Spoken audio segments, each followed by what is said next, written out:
ሁለት ነገሮችን ጸሎትን ስታስቡ እንድታውቁ ልነግራችሁ ፈልጋለሁ። አንደኛ ወደ ማን ነው የምትጸልዩት? ሁለተኛ ደግሞ እኛ ጸላዮቹ ማንን? ጸሎት እግዚአብሔር ማን ነው፣ ወዴትኛው እግዚአብሔር ነው የምጸልየው የሚለው ላይ ትኩረት ያደርግ። ከዛ ደግሞ እኔስ ማን ነኝ? በእግዚአብሔር ፊት ቆሜ ስጸልይ እኔ ማን ነኝ? የመጸለይ ድፍረቱን ከየት አመጣሁት? ብጸልይ ይሰማኛል? የሚሰማ ማንነቴ ከምን የተነሳ ነው የመጣው? ጸሎት ይሄንን ካለማወቅ የተነሳ ምን እየሆነ መጥቷል? ትዕቢት እየሆነ መጥቷል። ራስን ዝቅ አድርጎ በእግዚአብሔር ፊት ከመሆን ባለፈ እግዚአብሔርን የማስገደጃ መሳሪያ እየመሰለ መጥቷል። መንበርከክ የልብ ዝንባሌ ነው። እንበረከካለሁ የሚለውን ነገር ሳነሳ መንበርከክ ስላችሁ ግዴታ በጉልበት መንበርከክን ብቻ እያወሩ አይደለም። ጉልበታችሁም ይንበርከክ። ይሄ ስጋ ለእግዚአብሔር መገዛት አለበት፣ መስገድ አለበት፣ መሬት መያዝ አለበት። ግን እንበረከካለሁ የሚለውን ስታስቡ የሰውን ልጅ የልብ ዝንባሌ እንድትይዙልኝ ይፈልጋለሁ። የልብ ዝንባሌ ስላችሁ ደግሞ አንተ ትልቅ ነህ፣ እግዚአብሔር ትልቅ ነው፣ ለካ ጸሎት ነው ትልቅ ነው እየተባለ የሚሰራ ስራ አለ። ስለዚህ እግዚአብሔር ፊት ስትደርሱ ሁል ጊዜ ትልቁን እግዚአብሔርን አስቡ። የሚችለውን የሚገዛውን ሁሉን ቻይ የሆነው ኤልሻዳይ የሆነውን እግዚአብሔርን፣ ዘላለማዊውን እውቀቱ ማይደረስበትን። እኛ ሰዎች ምንድን ነን? ውስን ነን፣ ጊዜያዊ ነን፣ ዘላለማዊ አይደለን። ከእውቀት ከፍለን እናውቃለን። ኢምንት ነን። ሌላ ቃል አይሰጠኝም። ሰዎች ኢምንት ነን። እግዚአብሔርስ? እሱ እግዚአብሔር ነው። ይሄንን እውቀት ይዘን በእግዚአብሔር ፊት እንበረከካለን። እንበረከካለሁ።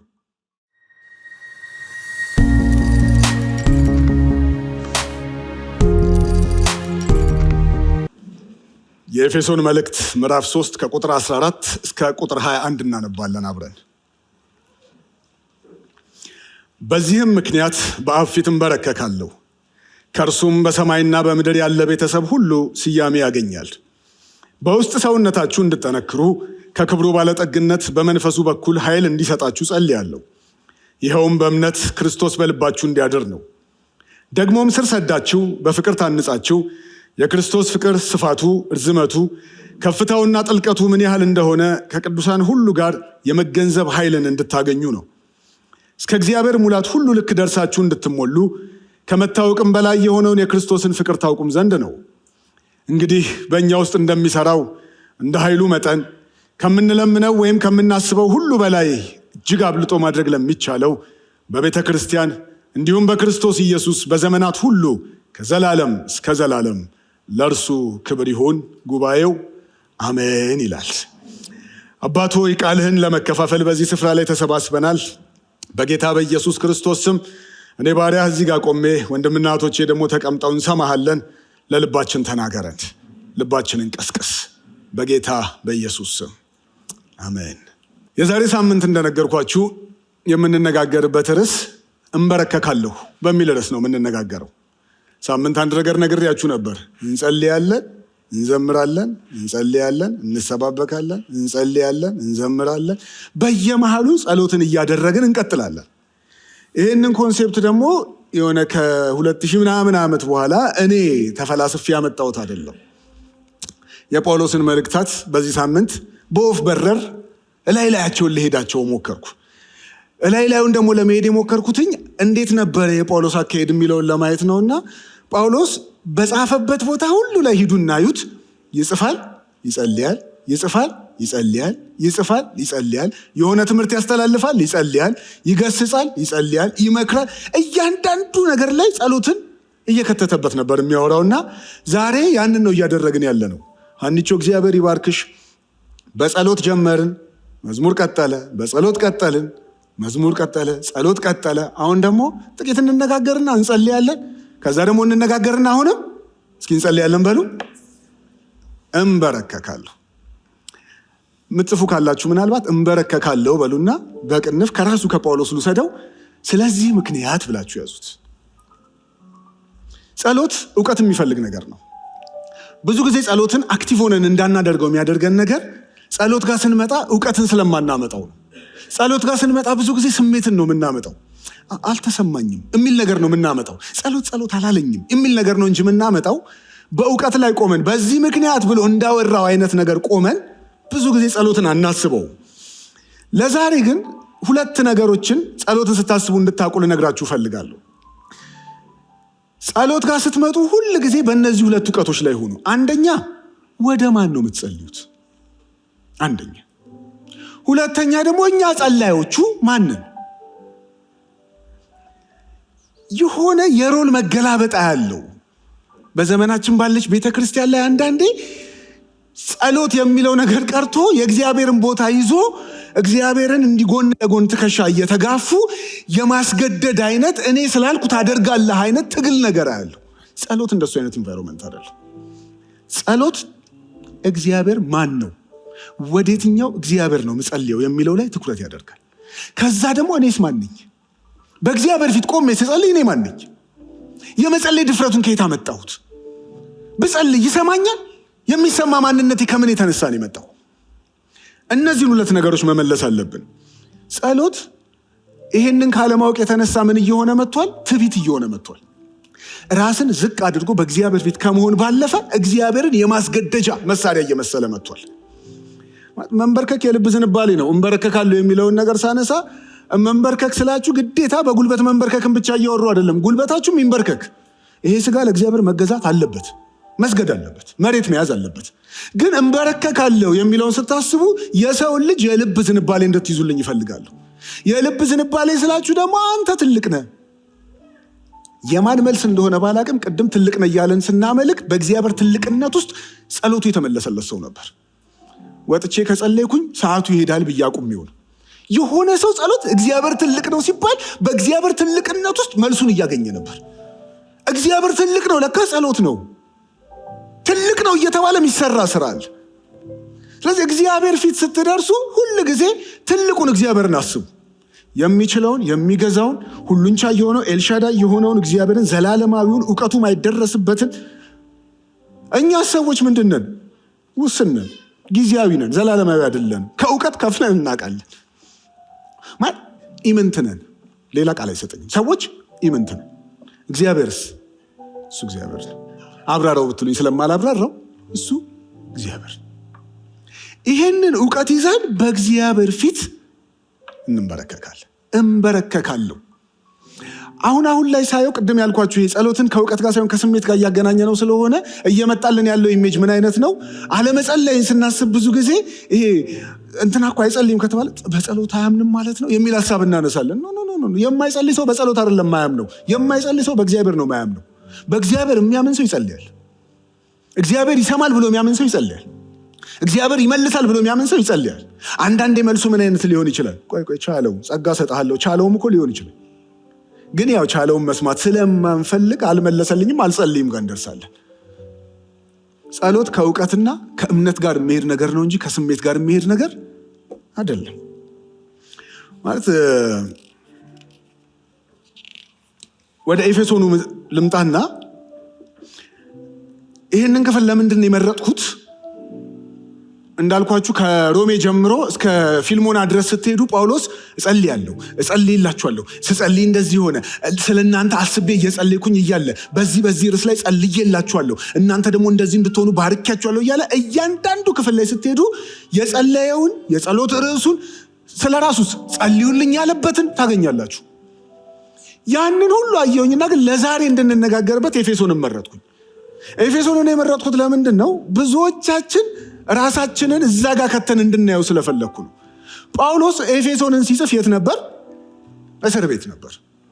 የጳውሎስ የእስር ቤት መልእክቶች ከሚባሉት ውስጥ ነው ኤፌሶን።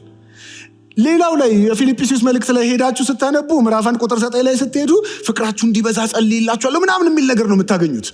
ኤፌሶን ጋር ሲመጣ ግን ይመስለኛል እንደኔ እየጻፈ፣ ምክንያቱም እዚህ ጋር ቁጥር 3 ላይ አይደለም የሚጀምረው፣ ምዕራፍ 1 ላይ ሄዳችሁ ስታነቡ እየጻፈ መሀል ላይ ጸሎት ይመጣበታል። የልቦናችሁ አይኖች እንዲበሩ ብሎ ጸሎት ይጀምራል። ልክ እሱም ጋር ሲደርስ ግን ጸሎቱ ጋር ሲደርስ የሆነ ትምህርት አስተምሯቸው ነው። በክርስቶስ የሆነልን በክርስቶስ በሰማይ ስፍራ ምናምን አላቸውና ቁጥር 15 ላይ ሲደርስ በዚህ ምክንያት እጸልይላችኋለሁ ብሎ ይጀምራል። ምክንያት አለው ለካ ሲጸልይ። አወራና በዚህ ምክንያት አሁን አንድ ጸሎት እንጸልያለን አለ። ጳውሎስ እስር ቤት የታሰረበትን ኢንቫይሮንመንት ልሳልላችሁ። በሁለት የሮማ ወታደሮች መካከል ነው የሚታሰረው። በሁለቱ የሮማ ወታደሮች ሁል ጊዜ ይጠብቁታል፣ ሁል ጊዜ ያጠገቡ ናቸው። እንበረከካለሁ የሚለውን እንግዲህ ሲንበረከክ አብሯቸው ይዟቸው እየተንበረከከ ይሁን ኢሜጁን ሊመጣልኝ አልቻለም። በእስራኤላውያን ዘንድ የታወቀ አይደለም መንበርከክ። ከዚህ በፊት እዚህ ጋር ስንማር ተነግሯቸዋል። በእስራኤላውያን ዘንድ ቆሞ መጸለይ ነው የተለመደው። አብዛኞቹ እስራኤላውያን ቆሞ ነው የሚጸልዩት። የተንበረከከ ምናልባት የሚገኘው ብሉይ ኪዳን ላይ ሰለሞን ነበር። ቤተ መቅደሱ ተሰርቶ ሲያልቅ ተንበርክኮ ጸለየ የሚል የምናገኘው። ጌታችን ኢየሱስ ክርስቶስ እንዴት ነበር የጸለየው? በፊቱ ተደፍቶ የጸሎት የፖዚሽን ፎርሙላ የለውም። የልብ ዝንባሌ ፎርሙላ ነው የምሰጣችሁ። ምን አደረገ ጳውሎስ? እንበረከካለሁ ስለ እናንተ ጻፈላቸው። ይሄ መልእክት ሲደርሳቸው እንዲገባቸው ፈልጋለሁ። በርከክ ካለን እግዚአብሔር ሆይ ብሎ እየጸለየ እየጻፈ ከዛ አሜን ይልና ደግሞ ቆይ ልቀጥል ብሎ ጽሁፉን ይቀጥላል። ከዛ ምዕራፍ 2ን ይጽፍላቸውና በክርስቶስ አንድ ሰው ከሁለታቸው አዋሃደ ሰራ ይላቸውና ምዕራፍ 3 ቁጥር 1 ላይ ይመጣና በዚህ ምክንያት ይላቸዋል። አሁን የሆነ ነገር ይጽፍና ምክንያት አለ። በዚህ ምክንያት አላቸውና እዚህ ጋር ግን ምዕራፍ 3 ላይ መጣና ከቁጥር 2 ጀምሮ እስከ ቁጥር 13 ድረስ መሃል ላይ ስለ እናንተ ሐዋርያው ሆኜ ተጠርቻለሁ ብሎ የሐዋርያነቱን ማስረጃ አቀረበላቸው። አቀረበና በዚህ ምክንያት የሚለው ትዝ አለው። ምዕራፍ 3 ቁጥር 1 ላይ ያለው በዚህ ምክንያት ብያለሁ። ለካ በዚህ ምክንያት አሁን መንበርከክ አለብኛልና ድጋሚ ደግሞ ተንበረከክ። እየጸለየ እየጻፈ ነበር የቀጠለላቸው። ጳውሎስ በእንደዚህ አይነት ሲቹዌሽን ውስጥ ሆኖ ጸልዮል ይሰማል። እስር ቤት ሆኖ በወታደሮች ተከቦ ስለማን ነበር የሚጸልየው? ስለ አብያተ ክርስቲያናት፣ ስለ ኤፌሶን ይጸልያል፣ ስለ ፊልጵስዩስ ይጸልያል፣ ለፊልሞና ይለዋል። እስር ቤት ሆኖ ነው ማውራችሁ። እኛ ፈታ ብለን እየኖርን አንጸልይም።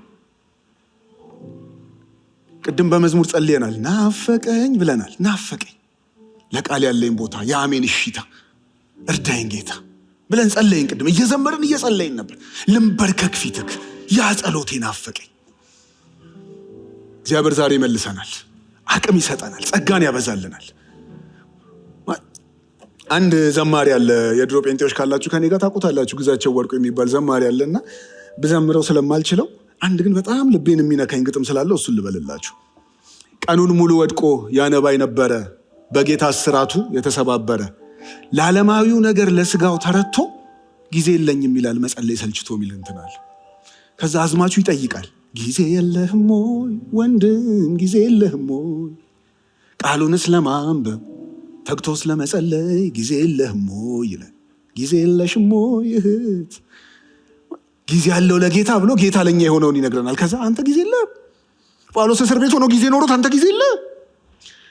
በዛ በመከራ ሆኖ ወንድሞቹን አስቦ ጸልዮ ጊዜ የለንም።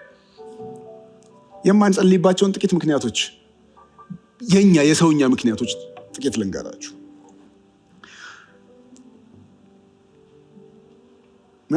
እስር ቤት ብቻ ሆኖ አይደለም። ሌሎቹ መልእክቶች ላይ ጳውሎስ ጋር ብትሄዱ የወንጌል ጉዞ ላይ ነው፣ ስደት ላይ ነው። ይፈነከታል፣ ደም በደም ይሆናል፣ ያነሱታል። ከዛ ሳልፎ እኔ እኮ ስራ ስላለኝ ነው ሙሉ ጊዜ አገልጋይ እንደ ጳውሎስ አይደለም፣ ድንኳን ይሰፋል። እንደናንተው ቢዚ ልሁም ቢል ጳውሎስ ቢዚ ነው። ዛሬ ጸሎትን ከኢየሱስ ክርስቶስ ቀጥሎ ድንቅ አገልግሎ አለፈ ከሚባለው ከጳውሎስ ነው የምነግራችሁ። ቢዚ ሆኖ ይጸልያል። ለጸሎት ጊዜ አለው። 13 መልእክት እየጻፈ ጊዜ አለው። በየመልእክቱ መሃል ይጸልያል። ስለዚህ ዛሬ በየመልእክቱ መሃል እንጸልያለን። መልእክትና ጸሎትን አለያይተን ስናያቸው ነው የተቸገርነው። አሁን የጸሎት ፕሮግራም ብለን ለይተን እናወጣለን። የስብከት ፕሮግራም ብለን ለይተን፣ የአምልኮ ፕሮግራም ብለን ለይተን እናወጣ።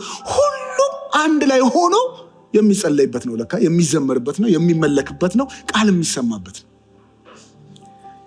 ብዙ ጊዜ የማንጸልይባቸው ምክንያቶች ምን እንላለን? በስራ ተወጥሬያለሁ፣ ቢዚ ነኝ። እኔ ቢዚ ስለሆንኩ ለምን አትጸልይም? ቢዚ ነኝ ስንል ምን እያልን መሰላችሁ? ለጸሎት ጊዜ የለኝም፣ ለዋናው ነገር ጊዜ የለኝም እያልን እንደሆነ እንድታስቡ ትፈልጋለሁ። አሁን ጸሎትን ዛሬ በአንድ ምሳሌ ነው ማሳያችሁ። ስሟን ለጊዜው አልያዝኩትምና አንድ ጊዜ የሰማሁት ታሪክ ነው። እሱ ታሪክ ላይ ምን ይላል? አንድ ጊዜ ከባለቤቴ ጋር በመኪና እየሄድን ነበር አለች ሴትዮዋ። በመኪና እየሄድን እያለ ጨለማ ነው፣ ማታ 2 ሰዓት አካባቢ ነው። ከፊት ለፊታችን አንድ መኪና ቆሟል እና ቆሞ ይላል እና ይህን ሰውዬማ መርዳት አለብን አለን እና እንርዳው ብለን ከመኪና ወርደን ምን ነው የኔ እንደምን ቸግሮ ነው ስንለው ከባድ ስብሰባ አለብኝ። ወደዛ ከባድ ስብሰባ እየሮጥኩኝ ከቤት ስወጣ ቁልፍ ሳስነሳ ነዳጄ ሎ አብርቷል። በቃ ደርሳለሁ፣ እንደምንም እደርስበታለሁ ብዬ እየበረርኩ መጣሁ። እዚህ ጋር ተያዝኩኝ። ባለቤቴ ደግሞ በጣም ጠንቃቃ ስለሆነ አለች ሴትዮዋ፣ ድንገት ቢያልቅብኝ ብሎ በጀሪካን ነዳጅ ይዛላለች። በቃ ለጊዜው እችን ነዳጅ እንስጥህ አለውና ነዳጁን ሞልቶለት ከ2 ኪሎ ሜትር በኋላ ግን ነዳጅ ማደያ አለ፣ እዛ ጋር ደርሰህ ፉል አድርግ ብለን መክረነው ቀጠልናለች። ከዛ ከሆነ ያህል ከ10 ኪሎ ሜትር በኋላ ስንደርስ አሁንም ሰውየው ቆሞ ይላላሉ መንገድ ላይ ቆመንና ከ2 ኪሎ ሜትር በኋላ እኮ ማደያ አለ ብለን ነበር ስንል በሰጣችሁ ነዳጅ ደርሳለሁ ብዬ ስገሰግስ እዚህም ጋር አለቀብኛል። ስብሰባው አልነበረም ዋናው ቁም ነገር፣ መድረስ አልቻለም። ዋናውን ነገር መሙላት ያለበትን ኢነርጂ ትቶ ነው እየሄደ ያለው።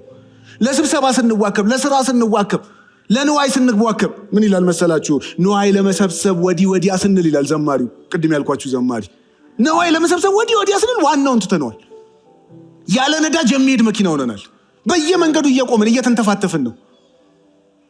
ምናልባትም ነዳጃችን አንዳንዶቻችን ከማለቁ የተነሳ የነዳጅ ፓምፓችን ቆሻሻ ስቦ እንክፍ የሚል መኪና ነው ያለን። ዛሬ ፉል ማድረግ እንልመድ። ከቤታችን ስንወጣ ነዳጃችንን ሞልተን እንውጣ። በጸሎት ሬዲ ሆነን እንውጣ። ለስራ ጉዳያችን ጸልየን እንውጣ። ለትምህርት ጉዳይ ነው ጸልየ ውጣ። ለፈተና ጸልየ ውጣ። ስራ ኢንተርቪው ጸልየ ውጣ። ጉዳይ አለኝ በምትልበት ርዕስ ሁሉ ላይ ጸልይ እናውጣ። ጳውሎስ በዛ ሲቹዌሽን ውስጥ ጊዜ ነበረው። የሮም ወታደሮች አንዳንድ ከሱ ጋር ይታሰሩ ነበር። ነው ተንበርከኩ ካስፈለገ ብሎ ደፍቷቸዋል ብዬ አስባለሁ። ጊዜ አለው። ሁለተኛ ማንጸልይበት ምክንያት በስራ ተወጥር ያለው ስንል አልተረዳንም ምናምን እንዳትሉኝ ብራዘር፣ ተረድቻችኋለሁ። አንዳንዴ ለጌታ በምንሰራው ስራ ውስጥም ቢዚ ስለምንሆን፣ በአገልግሎትም ቢዚ ስለምንሆን፣ ራሴን እዚህ ጋር በደንብ ስለምከሰው ስለምወቅሰው በአገልግሎት ቢዚ ነኝ ብለን እናስብና አንዳንዴ ጸሎትን እንተወዋለን። ቴዎሎጂ ትምህርት ቤት ስለምማር መጽሐፍ ቅዱስ ነው የምማረው፣ ስለዚህ ፒስ ነኝ አልጸልይም። ከመሆን እንደዛ የሚባል ነገር የለም። ጸሎት ፐርሰናል ነው። ማርታ በብዙ ትባክኛለሽ። ጌታ ቢመጣ እያንዳንዳችን ስም እየጠራ እንደዛ የሚለን አይመስላችሁ? ሄኖክ የሚል ይመስለኛል። ሁለተኛ ማንጸልይበት ምክንያት ቅድም የነገርኳችሁ ነው። ጸሎት አይሰማኝም እንላለን። ይኸው ዛሬ በጌታ ፊት ቆሜ እነግራችኋለሁ። ጸሎት መቼ የማይሰማችሁ? ስጋ ለባሾች ነን። የምንሰማው የምንቀርመው ዙሪያችን ላይ ያለ በጣም ብዙ ነገር ስላለ ጭንቀት ይሰማናል። ጸሎት አይሰማንም። ስለዚህ በእውቀት ላይ ቆመን እንጸልይ። ባይሰማንም እንጸልይ። አልተሰማኝም ስለዚህ አልጸልይም። ከሞን እንዴት እንዲሰማችሁ ትጠብቃላችሁ? ጸሎት እኮ የስሜት ጉዳይ አይደለም። ጸሎት የእምነትና የእውቀት ጉዳይ ነው።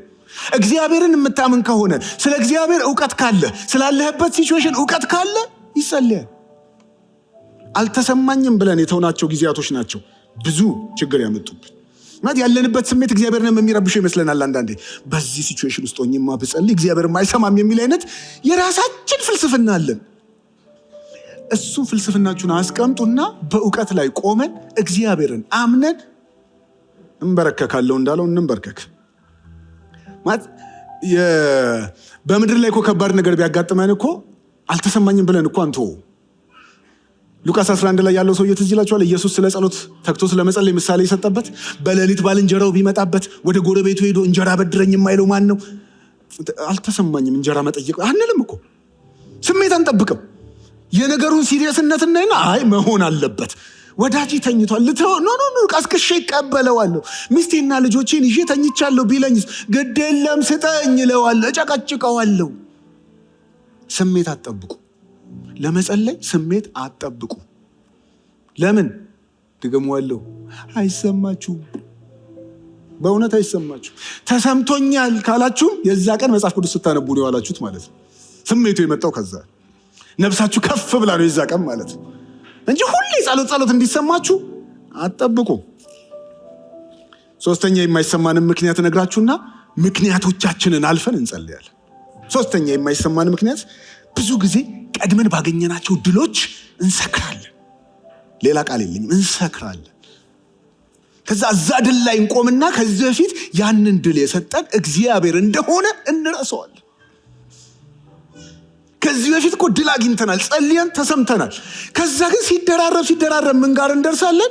ያ ድል ከእግዚአብሔር አይመስለንም። በችሎታችን፣ በመመካከራችን፣ በጓደኛችን፣ በቤተሰብ እንትና ስለረዳ ያንን ሁሉ ረስተን ሰው ጋር እናመጣዋለን።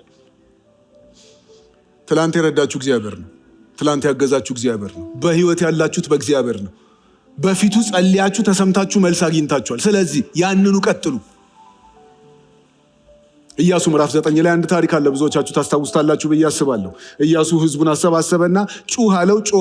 ኢያሪኮ ፈረሰ። ገቡ። ድል በድል ሆነ።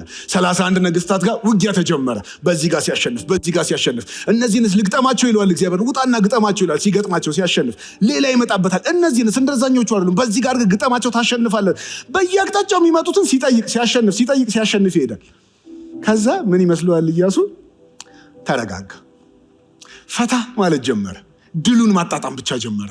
ልክ እዛ ሰዓት ላይ ደግሞ የገባውን ሰዎች ሸር ይዘው መጡ። ምን? ከሩቅ ነው የመጣ ነው ብለን የሻገተ እንጀራ፣ የተቀደደ ጫማ፣ የቆሸሸ ልብስ እንልበስና ኢያሱ ጋር እንምጣና ከሩቅ ነው የመጣ ነው፣ ነገስታትን እያሸነፍክ እንደሆነ ሰምተናል፣ እባክህ ዛሬ ከኛ ጋር እርቅ አድርግ፣ እኛ አንነካህም፣ አትንካን፣ ብቻ ከሩቅ ነው የመጣ ነው አሉት። ከሩቅ ነው የመጣችሁት? እስኪ ማስረጃ አምጡ ሲባሉ የሻገተ እንጀራ መንገድ ላይ ሻገተብን አሉ። ልብሳችን መንገድ ላይ ተቀደደ አላቸው። በቃ እናንተን አንነካችሁ፣ ቃል እንገባላችኋለን፣ አንነካችሁም አሏቸው። ይሄንን ታሪክ ሲጨርስ ምን አይነት ሪማርክ እንደሚያስቀምጥ ታውቃላችሁ? ክፍሉ እግዚአብሔርን ግን አልጠየቁም ነበር ይላል። ማስረጃን ያዩት፣ የሻገተ እንጀራን ያዩት። ልክ ሲጨርስ እግዚአብሔርን ግን አልጠየቁም ነበር ይላል። ከዛ ወዲያውኑ እንዳለፈ አጠገባቸው የሚኖሩ የገባውን ሰዎች እንደሆኑ አወቁ። እንዳይገሏቸው ግን ቃል ገብተውላቸው ነበር ይላል። ትላንትና ድል ስላደረገ ዛሬ ሲመጡ እግዚአብሔርን መጠየቅ ተው። ትላንትና እግዚአብሔርን ጠይቆ ድል ሲያደርግ ስለኖረ ዛሬ እነዚህንስ ፈታ አለ። እግዚአብሔርን መጠየቅ አቆመ፣ ተወው። እንዳትተዉት። ትላንትና ስራ የሰጣችሁ ጌታ ነው አይደል? ስራ ሰጥቷችሁ ሲጠይቅ ስለ ትዳር ጸልያችሁ፣ ትዳር ሰጥቷችሁ ሲጨርስ ስለ ልጅ ጸልያችሁ፣ ልጅ ሰጥቷችሁ ሲጨርስ ድገመኝ አላችሁ፣ ልጅ ሲደግምላችሁ ደግሞ ለልጅ ትምህርት ቤት አላችሁ። በቃ አሁን ፈታ ብዬ እኖራለሁ። ብራዘር ለሁለተኛዋ ልጅ ትምህርት ቤት ደግሞ ብለህ ጸልይ። ቀጥል፣ እንዳታቆም። አይ አንደኛዋን ስላስተማርኩ ሁለተኛዋን እቀጥላለሁ፣ አይሰራም። እያንዳንዷ ነገር በእግዚአብሔር ፊት የምትጸለይ ናት። እግዚአብሔርን ያልጠየክበት ነገር የገባውን ሰዎችን በመካከልክ እንዲኖሩ ነው የሚያደርጋቸው። ጠላትህ በመካከልክ እንዲኖር ነው የሚያደርገው እግዚአብሔርን ያልጠየክበት ርዕስ። ስለዚህ ምን እናድርግ? ምክንያቶቻችንን እንለፍ። ምክንያቱም ጳውሎስ ሲጀምር እንደዚህ ብሎ ነው የጀመረው። በዚህ ምክንያት እንበረከካለሁ ብሎ ነው የጀመረው። በዚህ ምክንያት የሚለውን ቁጥር 14 ላይ ያለውን በዚህ ምክንያት ቀድመን ምዕራፍ 3 ቁጥር 1 ላይ እናገኘዋለን ብያችኋለሁ። በዚህ ምክንያት ይላል። ምዕራፍ 1 ቁጥር 15 ላይ ስትሄዱ በዚህ ምክንያት ይላል። ስለዚህ የሚጸለይበት ምክንያት አለ ማለት ነው። አማኝን ወደ ጸሎት የሚገፋፋ ምክንያት አለ ማለት ነው። በእግዚአብሔር ፊት ቆይ ጸልይ ንገረው የሚያስብል ምክንያት አለ። አማኝ የሚጸልይበት ምክንያት ምንድን ነው? ለምን ልጸልይ? ያው በዚህ ምክንያት ስላችሁ አሁን ሁላችሁም የጸሎት ርዕስ እየመጣላችሁ ሊሆን ይችላል። እሱን ርዕስ እያልኩ አይደለም ያለሁት። ርዕሶቻችን ብዙ ስለሆኑ ዛሬ አልነካቸውም። በተመረጡ ርዕሶች ላይ ብቻ እንጸልያለን። ግን በዚህ ምክንያት ብሎ ጳውሎስ ያስቀመጠልን ምክንያት ምንድን ነው? ቁጥር 14 ላይ በዚህ ምክንያት በአብ ፊት እንበረከካለሁ የሚለውን በ1954 ላይ ስትሄዱ አባትነት ሁሉ ከሚሰየምበት ከአብ ፊት እንበረከካለሁ ብሎ ምክንያቱን አያይዞ ነው የሚያመጣው። እዚህኛው ላይ ሲመጣ በዚህ ምክንያት በአብ ፊት እንበረከካለሁ ከእርሱም በሰማይና በምድር ቤተሰብ ሁሉ ስያሜን ያገኛል ብሎ ነው የሚያወራው። የሚበረከክበት ምክንያት ጳውሎስ እዚህ ጋር አንድ ቁልጭ አድርጎ የሚያስቀምጥልን ነገር አባት አለን። የሚያንበረክከን አባት ስላለን ነው። ምንጸልየው አባት ስላለን ነው። አባት ፊት ልጅ አባት ፊት የሚሆነውን ልንሆን ነው ምንጸልየው። ሁላችንም ጌታ ኢየሱስ ክርስቶስን እንደ ግል አዳኛችን አድርገን በተቀበልን በማግስቱ ሳናስበው ከውስጣችን የፈለቀው ቃል ምንድን ነው? አባ። እኔ አባ ያልኩበት ቀን የሆነ ቀን ልበለው እስኪ አባት ስለሆነ አባ ማለት ስላለብኝ። እኛ ቤት ደግሞ ለየት የሚያደርገው ነገር ምን መሰላችሁ? አባታችንን አባ እንለው። የድሮ ሰዎች ስለሆነ ጋሼ ነው የምንለው። እኛ ቤት አባቴን ጋሼ ነው የምንለው። ከልጅነቴ አባትን አባ እያልኩ የማደግ ዕድል አልነበረኝም። ለምን? ብዙ አልተለመደም። ልክ ግን ጌታ ገብቶኝ የሆነ ቀን በርከክ ብዬ ሳላቀው ከውስጤ መንፈስ ቅዱስ ምን አይነት ቃል ያፈልቃል? አባ የሚል ቃል ያፈልቃል። ለምን? ተወለድኩ። መወለድ አንዱ ምልክቱ ለካ አባ ብሎ የሚያስጮህ ሮሜ ላይ እንደተጻፈው የሚቃትት አባ ብለን የምንጮህበትን የልጅን መንፈስ በውስጣችን አፈሰሰ የሚለዋል አይደል? ጳውሎስ እሱ ነው የሚያመጣልን እዚህ ጋር። ምን? ቤተሰብ ሁሉ የአባትነትን ስያሜ የሚያገኝበት አንድ አባት አለ። ሁሉ ነገር ተሰብስቦ አባቱ አንድ ነው። አባቱ እግዚአብሔር ነው። እዚህ ጋር አባቱ እግዚአብሔር ነው። ጀነራሊ በአይሁዳውያን አካሄድ ስንሄድ አባት ማለት ምንጭና መገኛ ማለት ነው። ስለዚህ መገኛችን እግዚአብሔር ነው በሚለው እንዳንለጥጠው ጳውሎስ ትንሽ ወደኋላ መለስ ብሎ ምዕራፍ 3 ቁጥር 1 ላይ በዚህ ምክንያት ብሎ አይደል የጀመረው? በየትኛው ምክንያት? ወደኋላውንም እንሄዳለን ማለት ነው። ምዕራፍ 2 ላይ በዚህ ምክንያት ያስባለውን ምክንያቱም ካልኩኝ የሆነ ነገር አውርቻለሁ ማለት ነው አይደል? በዚህ ምክንያት ብሎ በየትኛው ምክንያት የሚለው ምዕራፍ 2 ላይ ከላይ ስትሄዱ የሚነግረን ነገር አለ። ከአሕዛብና ከአይሁድ አንድ ቤተሰብ መሰረተ ብሎ ይነግረናል። ለካ የቤተሰብ ጉዳይ ነው ጸሎት። በዚህ ምክንያት እጸልይላችሁ ያለው ቤተሰብ ስለሆንን ወንድሞቼና እህቶቼ ስለሆናችሁ አንድ አባት ስላለን በዚህ ምክንያት በአብ ፊት እንበረከካለሁ። ስንበረከክ ወንድሞቼን ይዤ እህቶቼን ይዤ ዙሪያ ላይ ያሉትን ይዤ የሁላችን አባት ወደ ሆነው መጠሪያችንን ወዳገኘንበት በአብ ፊት እንበረከካለሁ። የሚያንበረከከኝ ርዕስ ምንድን ነው? አባት አለኝ። የሚሰማኝ አባት አለኝ። ለምኜ የምቀበልበት አባት አለኝ።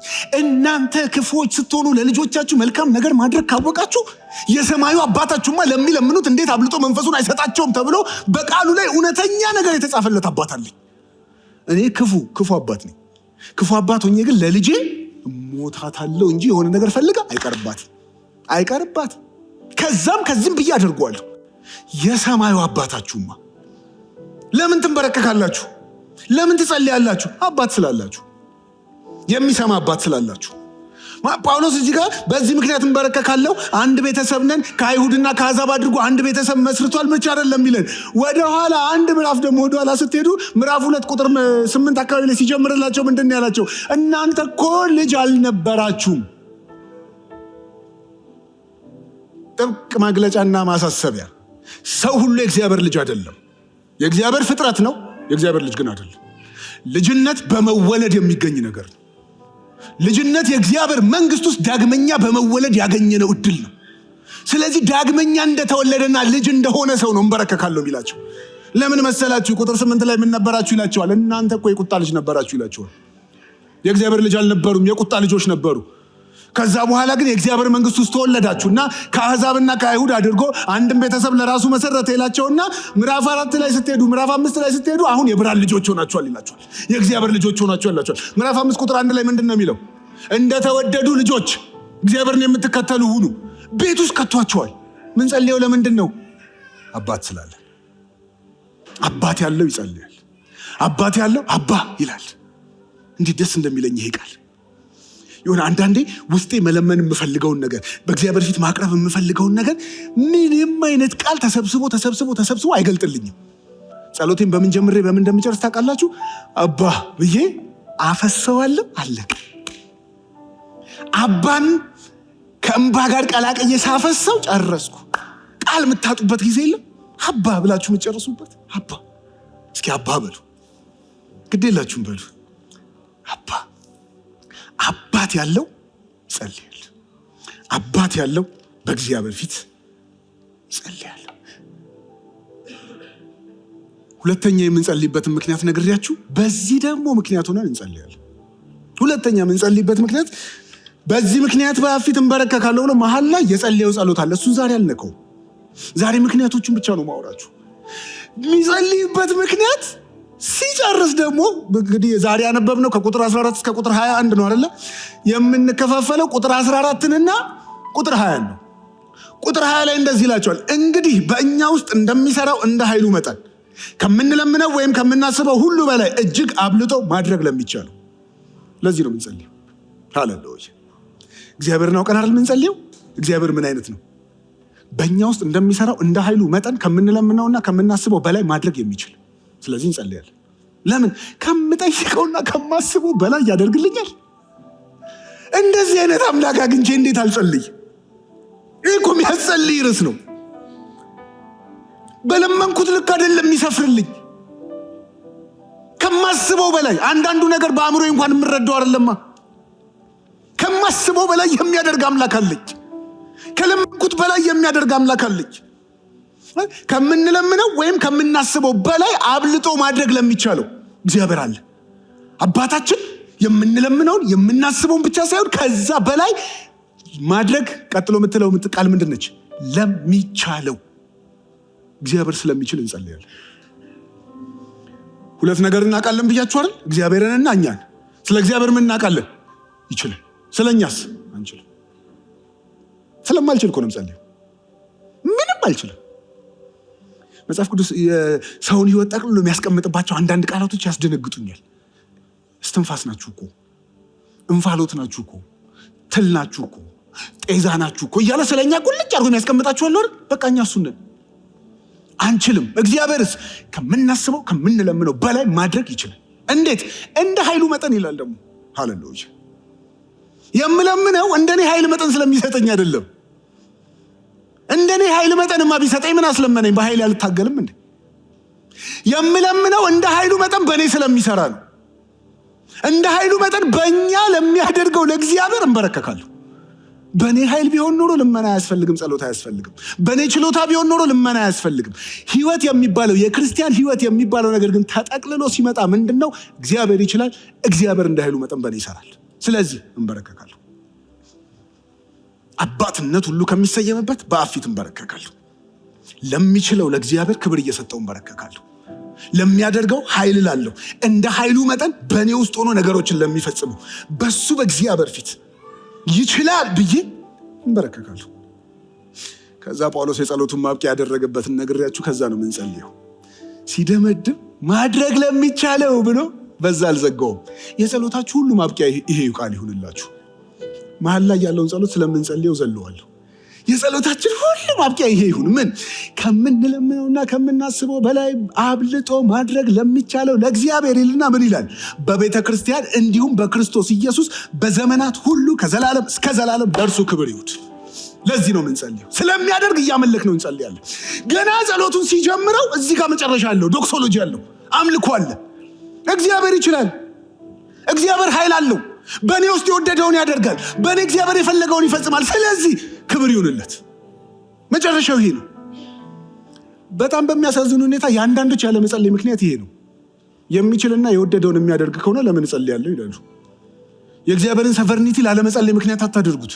የእግዚአብሔርን ሰቨርኒቲ ለመጸለይና ከእኔ የተሻለ ያደርግልኛል በሚል እምነት ውስጥ ለመጸለይ ያደርጉት። ሰቨሬን ስለሆነ ከኔ ያነሰ ያደርጋል፣ የማልፈልገውን ያደርጋል በሚል ኔጌቲቭ ማንነት ውስጥ አትግቡ።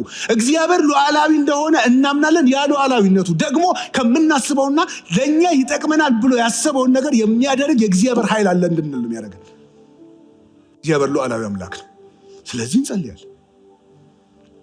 ልክ እንደዘጋው ግን አድርገን ነው የምንዘጋው።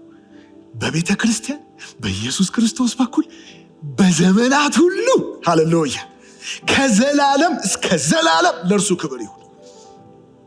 የሚችል እግዚአብሔር አለ። ክብር ይሁን። ለእግሮቻችን ቆመን እንጸልይ።